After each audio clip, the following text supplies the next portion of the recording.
Hello दोस्तों, हमारे channel अमृत coaching centre में आप सभी का स्वागत है। और आज हम आपके लिए लेके आए हैं class 8 English lesson 11 the old काकी क्वेश्चन आंसर सरल हिंदी अनुवाद के साथ। यानी द ओल्ड काकी, बूढ़ी काकी का जो भी प्रश्न उत्तर है उसके बारे में ढेर सारी जानकारी आप लोग को देंगे और बहुत ही आसान तरीके से। और आप लोग को समझने या पढ़ने या किसी अन्य छात्र को समझाने में आपको बहुत ही लाभ प्राप्त होगा, जिससे आप किसी अन्य को भी बता सकते हैं। तो इस प्रकार की ढेर सारी वीडियो देखने के लिए हमारे चैनल पर बने रहिए। अभी तक नए हैं तो हमारे चैनल को सब्सक्राइब कीजिए और वीडियो को अंत तक ज़रूर देखिएगा, क्योंकि इस लेसन में ढेर सारे क्वेश्चन पूछे गए हैं अनेकों प्रकार के, सभी का आंसर बताएंगे। और अंत में एक स्टोरी भी आपको फिल यानी भरना है और बनाना है सही तरीके से। उस स्टोरी को भी हम बनाकर दिखाएंगे कि किस प्रकार आप लोगों को बनाना है। तो वीडियो को अंत तक ज़रूर देखिएगा। पसंद आए तो लाइक कीजिए और अपने दोस्तों तक शेयर ज़रूर कीजिएगा। पहले हर किसी क्वेश्चन में पूछा जाता है आंसर द फॉलोइंग क्वेश्चंस, यानी निम्नलिखित प्रश्नों के उत्तर दें। क्वेश्चन नंबर 1 दिया गया है हु डिड काकी लिव विथ, यानी काकी किसके साथ रहती थी। आप लोग यदि लेसन पढ़े हैं तो आप लोग को मालूम होगा, नहीं पढ़े हैं तो जाकर हमारे प्लेलिस्ट में लर्निंग इंग्लिश क्लास 8 उसमें आपको यह मिल जाएगा। तो आंसर है Kaki lived with her nephew Budhiram and his family, यानी काकी अपने भतीजे बुधिराम और उसके परिवार के साथ रहती थी। क्वेश्चन नंबर 2 दिया गया हु वाज लाडली, लाडली कौन थी। Was she sympathetic towards her Kaki, क्या उसे अपनी काकी से सहानुभूति थी। तो आंसर है लाडली वाज बुधिराम से ओनली डॉटर, लाडली बुधिराम की इकलौती पुत्री थी। Yes she was sympathetic towards her काकी, हाँ उसे अपनी काकी से सहानुभूति थी। यानी लाडली एक उस घर में ऐसी थी जो काकी से सहानुभूति थी, यानी काकी की देख रेख करती थी। आगे क्वेश्चन नंबर 3 पूछा जाता है what was the occasion for celebration in Budhiram's house, यानी बुधिराम के घर में उत्सव का क्या अवसर था। जब बुधिराम के घर पे पार्टियां की जा रही थी तो किस अवसर पर। तो आप लोग लेसन पढ़े हैं तो मालूम है। आंसर है it was the occasion of engagement celebrations of Budhiram's elder son, यह बुधिराम के बड़े बेटे की सगाई के उत्सव का अवसर था। उसके बड़े बेटे की सगाई हो रही थी तो उसी में शहनाई वगैरह बजती हैं। क्वेश्चन नंबर 4 दिया गया है व्हाई डिड काकी फील इंसल्ट, काकी को अपमान क्यों महसूस हुआ। आंसर है व्हेन रूपा सॉ काकी सिटिंग क्लोज टू द कड़ाही शी बिकेम एंग्री, यानी जब रूपा ने काकी को कड़ाही के पास बैठे देखा तो क्रोधित हो गई। क्योंकि जब पूड़ियाँ छन रही थी तो उस समय काकी को उसकी स्मेल आती है, सुगंध आती है तो जाती है, तो जब कढ़ाई के पास काकी बैठती है तो उसको क्रोध आता है, तो इसलिए वह महसूस करती है। तो एंड शू काकी with both her hands and shouted abuse, और दोनों हाथों से काकी को हिलाया और खूब गालियाँ दी। यानी जैसे किसी की बेइज्जती करना, किसी को दूर भगाना डांट के, तो हाथों से ढकेल के भगाना इस तरीके से, तो काकी को शर्मिंदगी महसूस होती है। तो काकी फेल्ट इंसल्ट, काकी को अपमान महसूस हुआ। इस प्रकार से काकी को अपमान महसूस होता है, काकी अपने आप को अपमानित महसूस करती है। क्वेश्चन नंबर 5 में पूछा जाता है why did Rupa apologise to Kaki, यानी रूपा ने काकी से माफ़ी क्यों मांगी। डिड काकी फॉरगिव हर, क्या काकी ने उसे माफ़ कर दिया। आंसर है Rupa apologised for committing a blunder by not serving food to Kaki, Rupa ने काकी को भोजन न परोसकर गलती करने के लिए क्षमा मांगी। यानी जब पार्टी चल रही होती है तो काकी को भोजन नहीं परोसती है, उसको दूर भगा देती है, तो इसके बारे में जानकर अफसोस होता है, तो तभी उसी के लिए क्षमा मांगती है। When so many pets had enjoyed the feats, यानी जबकि इतने सारे खोजकर्ताओं ने दावत का आनंद लिया था। यस काकी फॉरगिव हर, हाँ काकी ने उसे माफ़ कर दिया।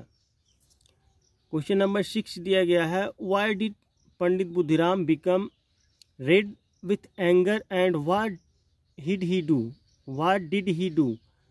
तो पंडित बुद्धिराम गुस्से से लाल क्यों हो गए और उन्होंने क्या किया। तो आंसर है, व्हेन काकी क्रेप्ट इनटू द कोर्टयार्ड,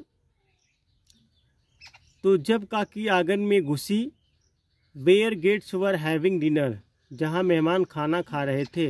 यानी जब पार्टियां चल रही थी तो काकी को भी भोजन खाने की आवश्यकता पड़ी, उसको भूख लगी, तो वह रेंगते हुए जहां मेहमान पार्टियां कर रहे होते हैं तो वहां पे पहुंच जाती है। तो सभी लोग को डर लगता है, सभी डर जाते हैं, उसी लिए तो वह क्रोधित हो जाता है। One of the gates felt disgusted, यानी मेहमानों में से एक को घृणा महसूस हुई। And raised an alarm that all should be careful of her, और उसने चिल्लाकर कहा कि सभी को उससे सावधान रहना चाहिए।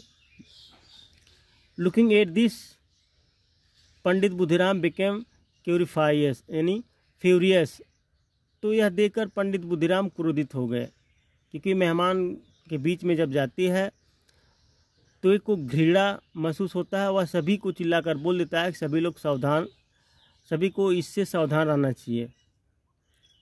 ही कॉट काकी with his hands and dragged her into the room, यानी उसने काकी को हाथों से पकड़ लिया और कमरे में खींच ले गया, वह घसीटता हुआ ले गया। तो क्वेश्चन नंबर 7 है, how should old people be treated, बूढ़ों के साथ कैसा व्यवहार करना चाहिए। देखिए यह बहुत ही महत्वपूर्ण बातें पूछी गई है। हर एक के जीवन में आता है यह समय और हर एक के साथ भी यह समय गुजरता है, तो इसलिए इसको बहुत ही बेहतरीन से समझिएगा। आंसर है, old people need care love and affection too, यानी वृद्ध लोगों को भी देखभाल, प्यार और स्नेह की आवश्यकता होती है, जैसे छोटे बच्चों की होती है, उसी प्रकार से बूढ़े लोगों के साथ भी करना चाहिए। They should be treated with respect and good words, उनके साथ सम्मान और अच्छे शब्दों से पेश आना चाहिए। तो ये सब बातें आपको अपने जीवन में ज़रूर ध्यान रखना चाहिए और अपने से बड़ों का सम्मान करना चाहिए, उनके साथ व्यवहार अच्छा बना कर रखिए। अब आगे कुछ अलग तरीके से प्रश्न पूछे जाते हैं। Who said these lines and to whom, यानी ये पंक्तियाँ किसने और किससे कही। कुछ ऐसे प्रश्न पूछा जाता है जो किसी से कहता है। तो be careful she may touch someone, सावधान रहे वह किसी को छू सकती है। तो यह किसने और किससे कहा। तो one guest to the others, यह एक अतिथि दूसरे के लिए, यानी एक अतिथि दूसरे से कहता है। जब काकी वहाँ पे पहुँचती है तभी एक बात कही जाती है, गेट अप काकी I have brought puris for you, उठो काकी मैं तुम्हारे लिए पूरी लाया हूँ। तो लाडली टू काकी, लाडली काकी से कहती है। Take me to the place where the guests were eating, मुझे उस जगह ले चलो जहाँ मेहमान खाना खा रहे थे। तो यह काकी टू लाडली, यानी काकी लाडली से कहती है। No it's my share, no it's my share Ladli to Kaki, नहीं यह मेरा हिस्सा है लाडली काकी से। यानी जब लाडली लेके जाती है काकी के पास भोजन, काकी पूछती है कि यह किसका है, तो बोलती है मेरा हिस्सा है, मैं आपको दे रही हूँ, खिला रही हूँ। फिर काकी बोलती है उसका काकी का पेट नहीं भरता, यानी तो वह कहती है जहाँ पे लोग कहते हैं वहाँ पे मुझे ले चलिए। तो वह पत्तल उठाकर खाती हैं, तभी लाडली की काकी को गलती महसूस होती है, तब माफ़ी मांगती है। अब यहाँ दिया गया है वर्ड पावर यानी शब्द शक्ति। Complete the sentences with suitable words given in the box, यानी बॉक्स में दिए गए उपयुक्त शब्दों से वाक्य पूरे करें। तो यहाँ पे है tempting, dragged, properly, melted, crept, forgive. तो इस सब वर्ड को ऐसे आप लोग को लाइन दिया गया है, यहाँ पे खाली स्थान होगा तो वहाँ पे इसको भरना है। तो जब भरेंगे तो यह पूरा वाक्य बन जाएगा। The cat crept silently towards the bird, यानी बिल्ली चुपचाप चिड़िया की ओर बढ़ी।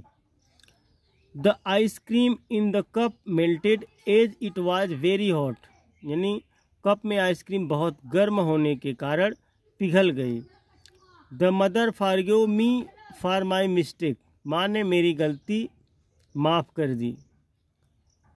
The labourer dragged the jute rice sack into the room, मजदूर ने जूट चावल की बोरी को कमरे में खींच लिया। ही always does his work properly, वह हमेशा अपना काम ठीक से करता है। तो आप लोग को भी अपना कार्य अच्छी तरीके से करना चाहिए, एक जिम्मेदारी के साथ करना चाहिए। The dish which Amit prepared look tempting, यानी अमित ने जो डिश बनाई है वह बहुत ही आकर्षक लग रही है। अब उसके बाद अगला दिया गया है read the following sentences and understand them, निम्नलिखित वाक्यों को पढ़े और समझे।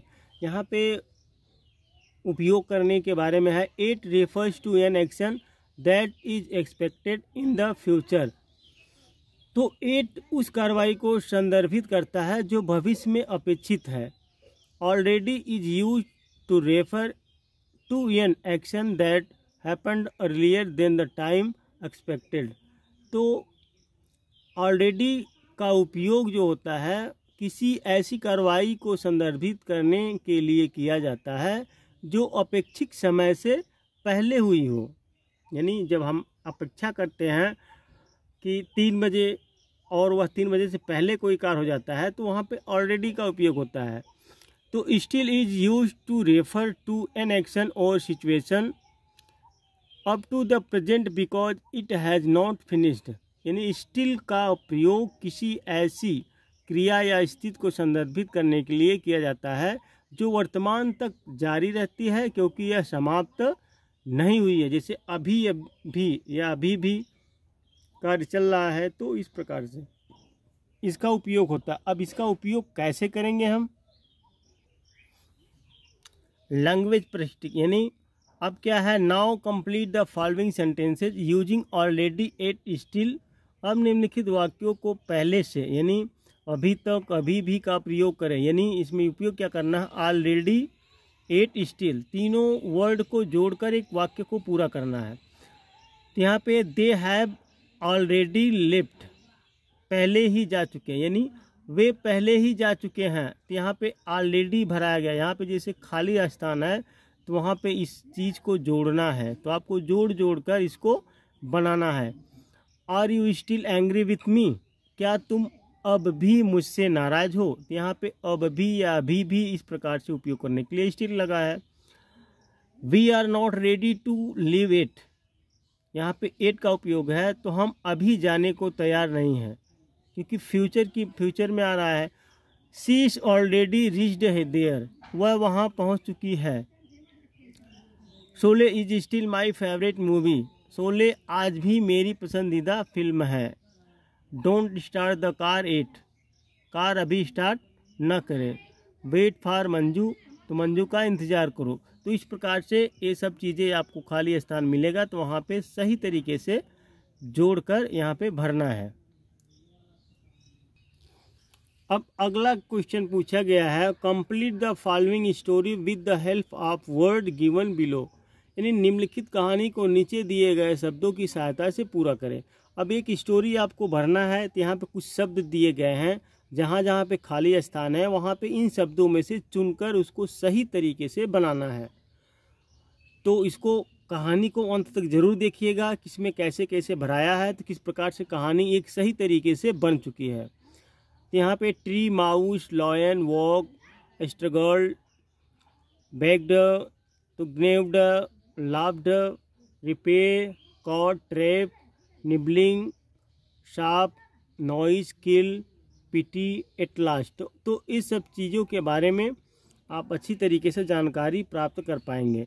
तो इसको कहानी को बहुत ही बढ़िया से दिखेगा, और चाहे तो अपने नोटबुक में भी इसको लिख सकते हैं ताकि आपको बहुत ही अच्छी तरीके से समझ में आ जाए। यहाँ पे one day a lion lay down under a shady tree to sleep. एक दिन एक शेर सोने के लिए एक छायादार पेड़ के नीचे लेटा।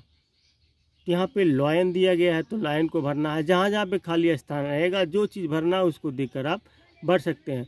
While he slept a playful mouse rain over his body. जब वह सो रहा था एक चंचल चूहा उसके शरीर पर दौड़ गया। The lion woke up. शेर जाग गया। He put out his great paw and was just going to kill the mouse. उसने अपना बड़ा पंजा बाहर निकाला और बस चूहे को मारने ही वाला था। यानी एक शेर था, वह एक पीसफुल यानी एक पेड़ के नीचे सो रहा था, तभी एक चंचल चूहा उसके ऊपर कूदने लगता है। कहानी आप लोग देखे भी होंगे, इसके बारे में जानकारी भी प्राप्त की, लेकिन इसको बनाना आना चाहिए। The little mouse bagged for mercy. छोटे चूहे ने दया की भीख मांगी थी। यहाँ पे बेग्ड भरा हुआ है। The lion took pity on him and let him go. तो यहाँ पे पिटी भरा हुआ है। शेर को उस पर दया आ गई और उसने उसे जाने दिया। The mouse thanked the lion. चूहे ने शेर को धन्यवाद दिया। I will try to repay your kindness said the mouse. चूहे ने कहा मैं आपकी दयालुता का बदला चुकाने की कोशिश करूँगा। The lion laughed at this. इस पर शेर हंस पड़ा। Several days passed by. कई दिन बीत गए। Then while hunting in the forest the lion was caught in a trap. यानी तभी जंगल में शिकार करते समय शेर जाल में फंस गया। He struggled and roared to get free. उसने मुक्त होने के लिए संघर्ष किया और दहाड़ लगाई। तो यहाँ पे स्ट्रगल भरा हुआ है, तो इस प्रकार से आप लोगों को भी भरना है। The little mouse heard the noise and ran to help him. यानी छोटे चूहे ने शोर सुना और उसकी मदद के लिए दौड़ा। At once he began nibbling at the massive ropes with his sharp teeth. उसने तुरंत अपने तेज दांतों से विशाल रस्सियों को कुतरना शुरू कर दिया। आफ्टर मच हार्ड वर्क यानी काफ़ी मेहनत के बाद ही नॉड थ्रो द रोप्स। उसने रस्सियों को कुतर दिया। At last the lion was set free. आखिरकार शेर को आज़ाद कर दिया गया। Good deeds are rewarded. यानी अच्छे कर्मों का फल मिलता है, तो हमेशा अच्छे कर्म ही करना चाहिए। तो उम्मीद करते हैं इस कहानी का प्रश्न और उत्तर और इस स्टोरी के बारे में भी आप लोग को ढेर सारी जानकारी प्राप्त हुई। तो कम से कम एक लाइक ज़रूर कीजिएगा, और इस प्रकार की ढेर सारी वीडियो देखने के लिए हमारे चैनल अमृत कोचिंग सेंटर पर जाइए और वहाँ पे आपको प्राप्त हो जाएगी। और नए नए अपडेट प्राप्त करने के लिए आप हमारे चैनल को सब्सक्राइब कीजिए और अपने दोस्तों तक ज़रूर शेयर कीजिएगा।